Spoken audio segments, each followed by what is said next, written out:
कि ये लोग केवल बोलते हैं कि मंदिर बनाएंगे, तारीख नहीं बताएंगे। आज उनके मुंह पर ताला लग गया। जदयू का मतलब नीतीश कुमार, नीतीश कुमार का मतलब जदयू, कोई पार्टी तो है नहीं। भारतीय जनता पार्टी सब दिन कार्यकर्ताओं के बीच रहती है। श्रीमान ललन कुमार सिंह जी के इस्तीफे को आप आश्चर्य की कोई घटना नहीं मानना चाहिए। सरकारी नौकरी भी माननीय प्रधानमंत्री जी ने देने का जो काम किया है वो एक रिकॉर्ड है।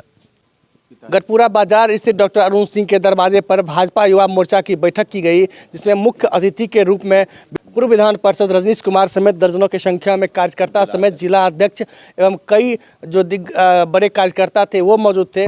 मुख्य रूप से कार्यकर्ताओं को ये नसीहत दी गई, ये जानकारी दी गई, ये प्रेरणा दी गई कि आगामी लोकसभा चुनाव में किस तरह से पार्टी को आगे ले जाना है, ऊपर ले जाना है और प्रधानमंत्री नरेंद्र मोदी के नेतृत्व में किस तरह से चुनाव लड़ा जाएगा। इन तमाम रणनीति पर चर्चा की गई।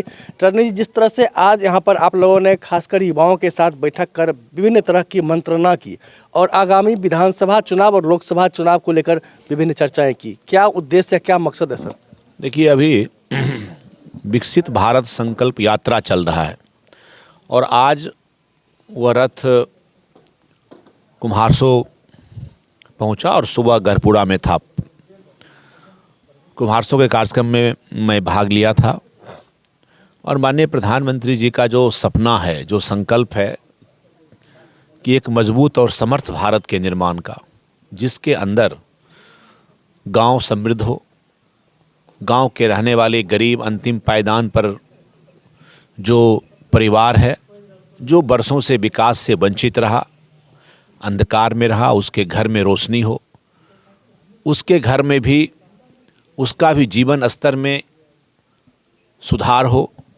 और इसके लिए आप देख रहे हैं कि पिछले लगभग 9.5 साल 10 साल से माननीय प्रधानमंत्री जी नरेंद्र मोदी के प्रधानमंत्री बनने के बाद विभिन्न तरह की योजनाएं चलाई जा रही हैं और वो योजनाओं का प्रभाव भी दिख रहा है। तो आज उसी कार्यक्रम के निमित्त हम आए थे कुम्हारसो और आज गढ़पुरा में भारतीय जनता पार्टी के कार्यकर्ताओं की एक बैठक, एक अनौपचारिक बैठक, एक जन संवाद, कार्यकर्ताओं के साथ जो एक संवाद कहते हैं, उसके लिए आज मैं और मेरे साथ हमारे पार्टी के सम्मानित जिला अध्यक्ष श्री राजीव वर्मा जी दोनों, और इसमें हमारे पार्टी के कार्यकर्ताओं ने अपनी बातों को रखा, कैसे हम संगठन को और विस्तार दें, माननीय प्रधानमंत्री जी की जो लोकप्रियता उनकी योजनाओं के धरातल पर लागू होने के कारण हुआ है, उसकी क्या स्थिति है। इस सारे विषयों पर मैंने अपने कार्यकर्ताओं के साथ आज बात किया है और आगामी लोकसभा चुनाव में पिछले चुनाव के बनिस्पत हम इसे और भी ज़्यादा मतों के अंतर से यह चुनाव जिता करके और माननीय प्रधानमंत्री नरेंद्र मोदी के मजबूत करना चाहते हैं। सर, जिस तरह से यहाँ तमाम पंचायत यह रथ, मोदी जी का जो रथ है, ये रथ जा रहा है और विभिन्न योजनाओं को लोगों के बीच जानकारी दी जा रही है। खासकर विपक्षियों के द्वारा ऐसा कहा जाता है कि रोजगार को लेकर सवाल उठाया जाता है। देखिए, अब विपक्षी को तो रोजगार के विषय पर बोलने का कोई ना अधिकार बनता है और ना उनको बोलना चाहिए। एक लंबे समय तक जो दल आज इस बात की चर्चा करते हैं, उनकी सरकारें रही है केंद्र में। प्रधानमंत्री नरेंद्र मोदी का आया हुआ 9 साल कुछ महीना हुआ आप कह सकते हैं, या कहिए 2-3 महीने के बाद उनका कार्यकाल पूरा होगा। लेकिन इस दरमियान जितनी नौकरियां और जितने रोजगार के अवसर पैदा हुए हैं, उतना कभी नहीं हुआ। आप अकेले बेगूसराय में आप देख सकते हैं कि लगभग 60,000 करोड़ की योजनाएं चल रही हैं। 60,000 करोड़ की योजना को करने में कितने लोग लगे हैं? उसमें सामग्री की आपूर्ति कोई कर रहा है, कोई उसमें इंजीनियर है, कोई उसमें अकाउंटेंट है, कोई उसमें लेबर का मेट है, कोई उसमें राजमिस्त्री है, कोई उसमें फिटर है, रिगर है, तरह तरह का काम कर रहा है। मतलब यह नहीं है कि केवल सरकारी नौकरी कितना हुआ, यह सरकारी नौकरी भी माननीय प्रधानमंत्री जी ने देने का जो काम किया है वो एक रिकॉर्ड है। कैंप लगा लगा करके उसके जो नियुक्ति प्रमाण पत्र बांटे जा रहे हैं, लेकिन सरकारी नौकरियों से ज़्यादा आज के युवाओं को सक्षम और स्वरोजगार कराने का अवसर पहली बार अगर भारत में, इस देश में अगर वो अवसर पैदा कराया है किसी प्रधानमंत्री ने, तो उसका नाम है नरेंद्र मोदी।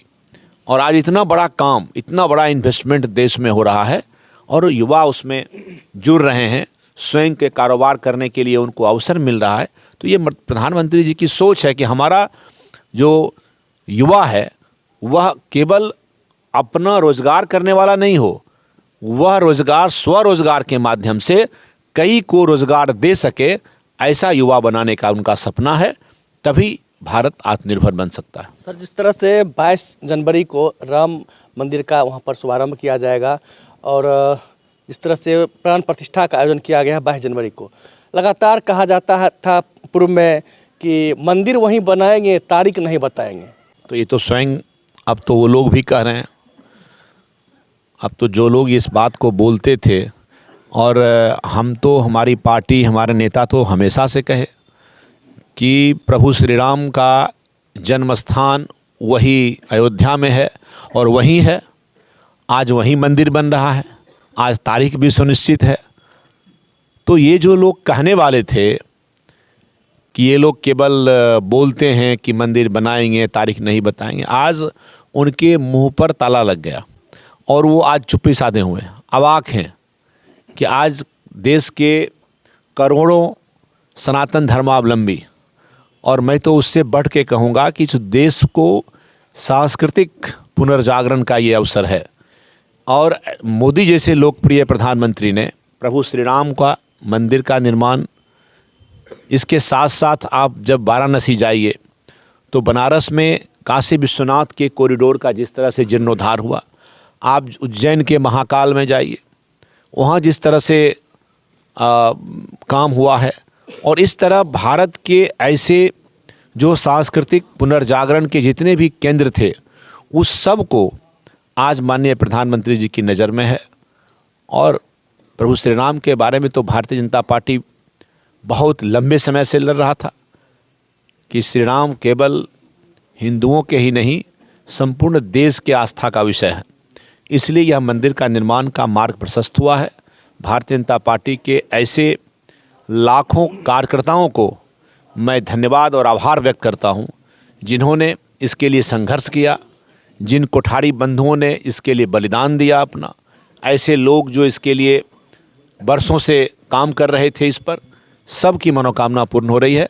और 22 जनवरी को भारत के इतिहास में एक नया दिन, जहां हमारे प्रभु श्री राम का एक भव्य राम मंदिर का निर्माण का कार्य पूरा होकर के उस मंदिर में आम लोगों को दर्शन के लिए भगवान रामलला की प्रतिमा का प्राण प्रतिष्ठा किया जाएगा। सर, जिस तरह से जदयू के राष्ट्रीय अध्यक्ष ललन कुमार सिंह ने इस्तीफा दिया है अपने पद से और खुद मुख्यमंत्री नीतीश कुमार ने राष्ट्रीय अध्यक्ष का पद संभाला है, क्या लगता है बिहार में फिर से राजनीतिक भूचाल आएगी?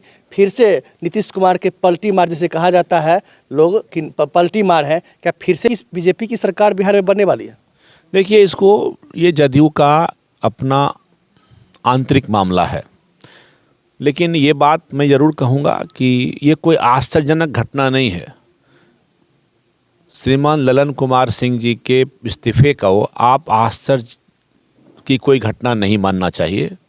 नीतीश कुमार जी, जिसको कि भारत का प्रधानमंत्री होने का सपना हुआ था, फिर उनको सपना आया कि हम जो INDI गठबंधन है उसके संयोजक बनने का सपना आया।